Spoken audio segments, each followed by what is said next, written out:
Hi guys, good morning. Pakita ko sa inyo ngayon yung ating um, one-click install at saka yung sa auto-config ng MT. So, unahin natin yung sa auto-config ng MT. So, yung sa auto-config ng MT, ito yung button po. Kita ko yung ano. So, yan, auto-config. Ito yung button na gamitin natin pag gusto nating pagganahin yung device sa isang Mikrotik na configured na siya. Configured na yung Mikrotik. So, hindi siya pang fresh install, kundi meron na kayong hotspot na naka-configure.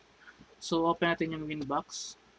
Sample nito is ito. Tulad ng, ano, itong, itong half-life na to is actually configured na siya para sa hotspot, pero hindi pa siya configured para dito sa ating device. So, test muna natin. So, test natin. So, yan yung ating hotspot. AD piso main. Pag-click natin, so naka-default pa siya. So, gawin natin, gawa tayo muna ng user na test. Para test lang natin na gumagana. So, take note, dapat gumagana muna yung inyong device. Natin ang gumagana muna yung Mikrotik na hotspot ninyo. So, yan. Ito yung ginawang test ng user.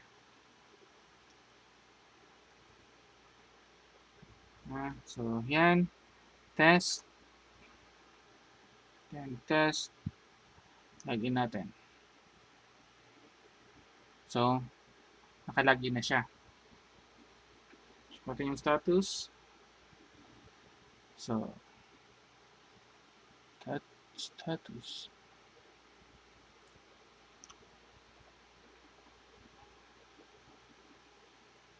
Yan, masyadong maliit pala. Yan. So, yan yung default natin sa Mikrotik. So, ngayon, since ibang setup nito, tapos gusto natin gawin yung para sa ating wireless hybrid, unang gawin natin is simple lang.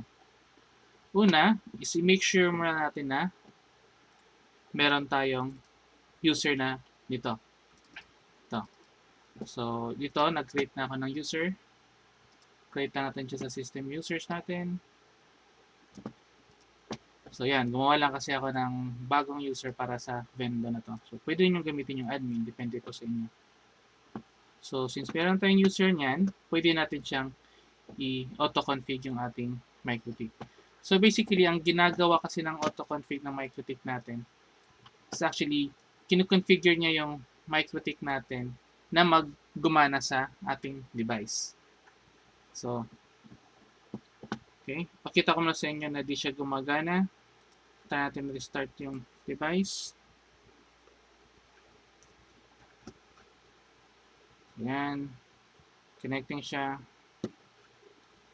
So, nakakonect siya sa Wi-Fi. Kaso, may error siya sa config. Saka hindi siya maka-access ng device mismo. So, yun. So, ang gawin is, configure muna ulit din yung mga rates. So, dito sa mga profile, kung naglagay ka ng profile, dito, for example, lagay tayo ng R2, automatic din siya i-create ng ating autoconfig. So, hindi na mahihirapan na or makakalimutan na mag-create ng rate profile para doon. So, check natin yung user profiles. Empty pa siya. So, yan. So, isulat nyo lahat ng mga information na needed. So, ito kasi, ito na yung in-upload ko sa ating device. So, ngayon, hindi siya nag-work kasi hindi pa configured yung Mikrotik para sa kanya. So, ang gagawin lang natin is click natin tong autoconfig. So, config. Yan. So, ganoon lang kadali. So, nagawa na yung R1, R2. Ngayon, kung for example, nagkamali ka, gusto kong dagdagan yung ito palang rate, ito pala R3 pala to. So, tapos walang R3 sa ating device, di ba? Auto-config lang natin ulit. So, walang problema yan. Meron na tayong ulit na R3. Tapos, configured na lahat yung device natin.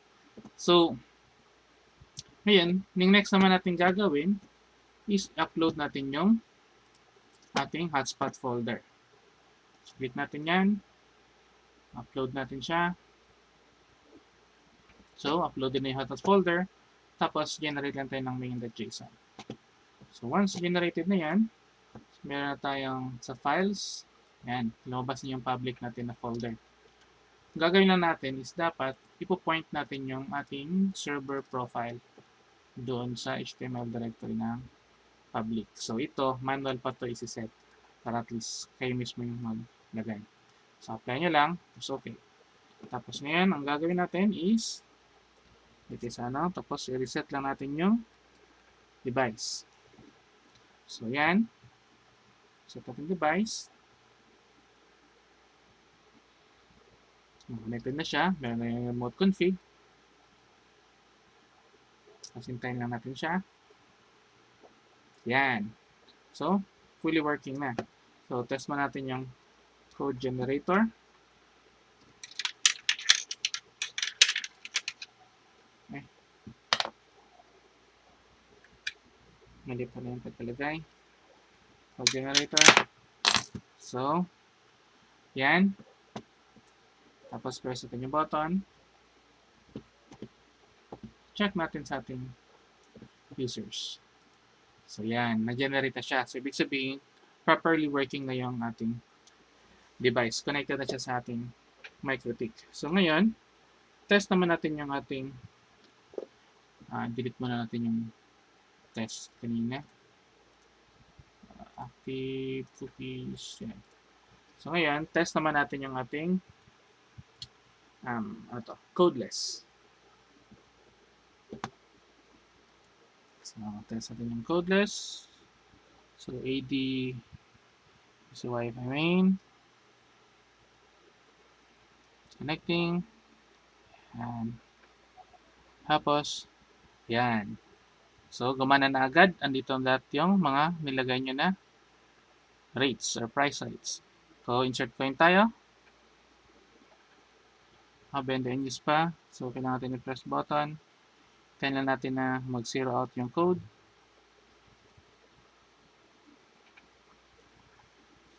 So, yan. Online ulit. Insert coin. Yan. Please insert coin. So, natin mag-insert coin. So, generate na yung code. Generate code. Check ulit natin sa ating desktop. So, yan. Auto-created na siya. Set sa R3. So, may 2 hours siya. Ngayon, test natin yung ating extend time. So, extend time. Ito yung dati. Refresh na natin. Status, extend time. Insert 20 ulit. Yan. So, 2 hours siya. So, dagdagan natin siya ng 1 hour. So, check natin yung desktop. Click ko siya. Click generate config. So, nag-update na agad yung ating limit uptime. So, yun guys. Ganun lang siya kadali pag-configure sa inyong Mikrotik. 1 click away lang.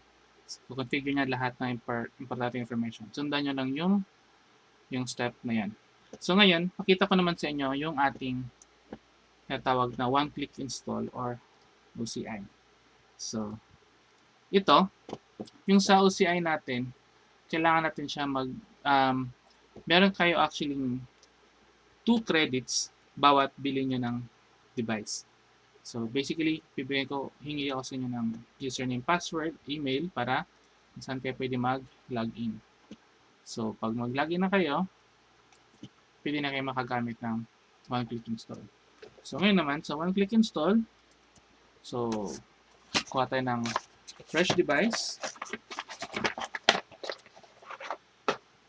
Tapos, set natin ulit from 0. So, simple lang. LAN 1, internet. LAN 2, papunta sa ating PC. So, tayo lang natin siya mag-reconnect. Tapos, i-reset configuration na natin para mas malinis. Para sure na wala talaga. Ayan, kailangan natin siya mag-load. Fresh. So, yung ating OCI na empty, kung papansin nyo, merong nakalagay na with Wi-Fi. So, gagana po siya sa lahat ng Mikrotik na merong wireless LAN. So, like RB95 UI. So, yun, meron siyang LAN. So, pwede rin siyang gumana doon. So, connect natin. Meron itong password. Kuha tayo ng mas bago. So, nagamit ko ito. Sorry. Ito ulit ang bago.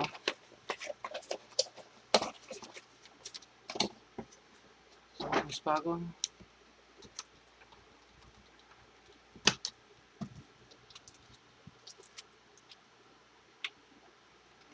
So, fresh from the box. I-configure natin siya agad.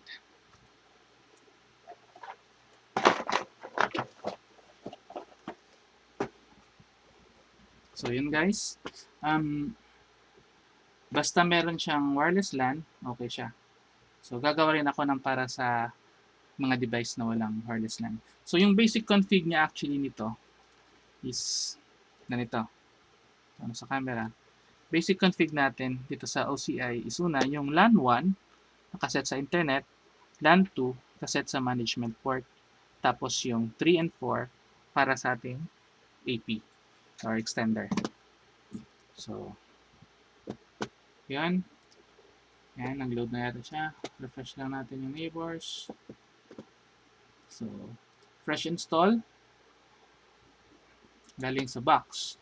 So, automatic na natin siya OCI. So, pag one-click install, so ito na yung naka-configure. Naka-configure yung device natin para dun sa kabilang empty. So, i-configure natin siya ngayon sa bagong empty. So, click lang natin siya. So, yan. Automatic na siya mag-create lahat ng information. So, ngayon, verify natin. Yan. Gusto ninyo, wala pa siyang hotspot na folder na na public. Wala pa public. Saan yung files? So, yan. Check natin yung hotspot kung created na ba siya. So, yan. Meron na. Users. User profile. So, wala. Wala pang user profile. Wait. So,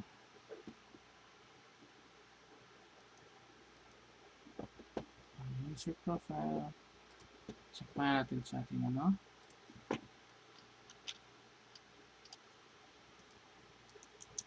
moment ako pala.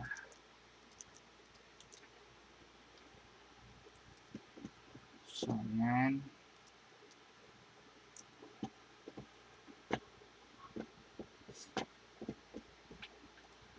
Okay, try natin ulit. So, may kulang yun siya na information. Try natin siya ulit na connect ulit ako. Arclem.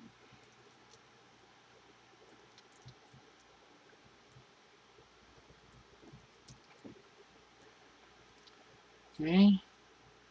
So, yan. Pag login ninyo, makikita na meron kayong OCI na credits. So, click lang natin ulit.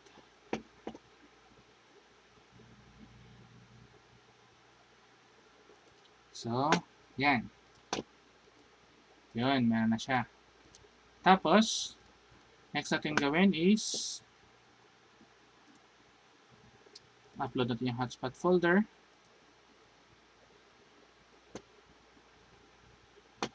Tapos, generate natin yung main.json.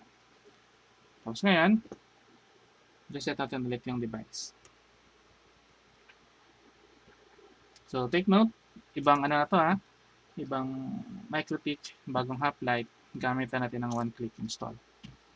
So, test muna ulit natin yung ating code gen. So, insert line, code gen,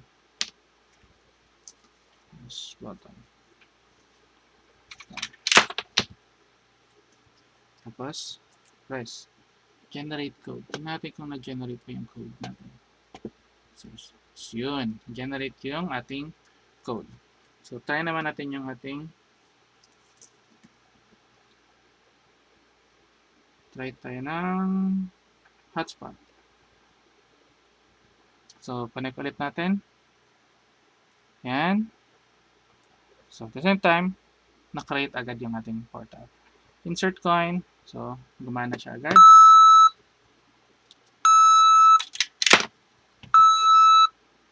So, yan. 1 hour. Generate. Check natin sa ating desktop.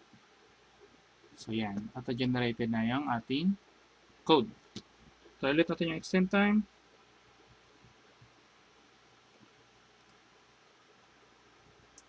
Extend time. Insert time. Yan.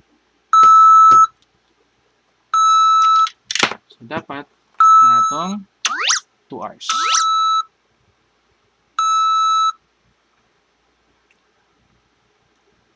Yan, 2 hours. Check sa desktop natin.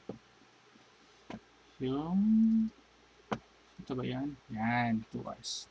So, tapos, meron na akong ibigay sa inyo na validity script. So, ipipaste nyo lang kasi medyo mahaba.